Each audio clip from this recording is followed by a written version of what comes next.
राधे राधे, हरे कृष्णा। सावन का महीना अत्यंत ही पवित्र माना जाता है। भगवान शिव शंभु भोलेनाथ अपने समस्त परिवार के साथ कैलाश को छोड़कर देवघर में पूरे सावन विराजमान रहते हैं और इसी अवसर पर भक्तगण बाबा को रिझाने में कोई कसर भी नहीं छोड़ते।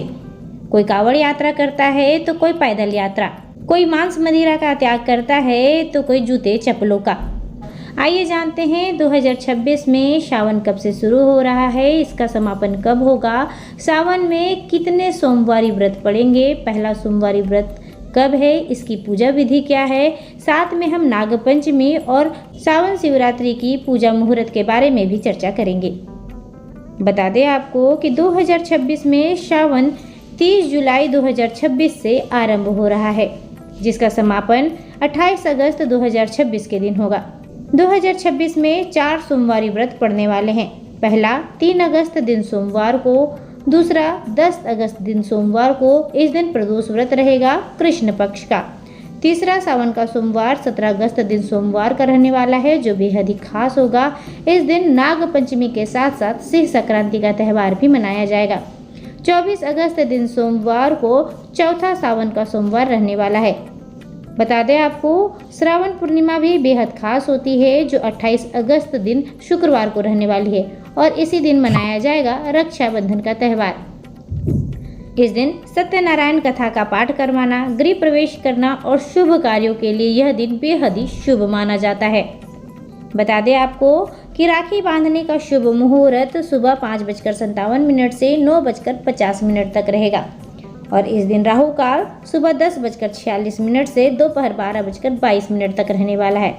शुभ मुहूर्त में राखी बांधने से भाइयों की आयु में वृद्धि होती है और भगवान तरक्की देते हैं। सावन शिवरात्रि का भी बेहद विशेष महत्व है। इस दिन कांवड़ यात्रा का समापन होता है। कहते हैं बाबा भोलेनाथ कांवड़ियों से बेहद प्रसन्न होते हैं, क्योंकि वे नंगे पैर ही भगवान के लिए विशेष नदियों से जल उठाते हैं और बाबा भोलेनाथ को अर्पण करते हैं, जिसका समापन सावन शिवरात्रि पर होता है। सावन शिवरात्रि का व्रत 11 अगस्त 2026 दिन मंगलवार को रहेगा और इसी दिन आपका मंगला गौरी का व्रत भी रहने वाला है। बात कर लेते हैं सावन सोमवारी की पूजा विधि के विषय में। इस दिन सुबह ब्रह्म मुहूर्त में उठकर स्नान करें। यदि संभव हो तो किसी पवित्र नदी या फिर घर पर ही गंगा जल मिले पानी से स्नान करना शुभ माना जाता है। स्वच्छ वस्त्र पहने, जिसमें हरा या फिर लाल रंग या फिर भगवा वस्त्र धारण करना आपके लिए लाभदायक हो सकता है। हाथ में थोड़ा सा जल, चावल और फूल लेकर भगवान शिव शंभु के सामने बैठकर सोमवारी व्रत का संकल्प ले। मन ही मन में कहें कि हे भोलेनाथ, आज मैं आपके निमित्त सावन सोमवार का व्रत रख रहा हूँ या फिर रही हूँ, इसे सफल बनाना।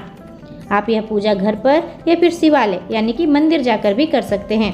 सबसे पहले शिवलिंग पर गंगा जल और जल अर्पित करें। इसके बाद कच्चा दूध और पंचामृत से अभिषेक करें।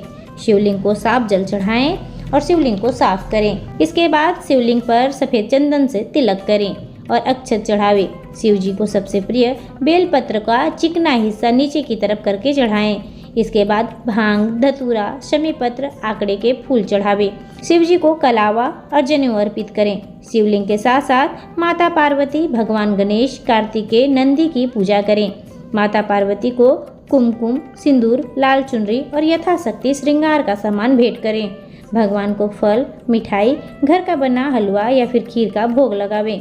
पूजा के बाद वहीं बैठकर परिवार सहित सोमवारी व्रत कथा का पाठ पढ़े या फिर सुने।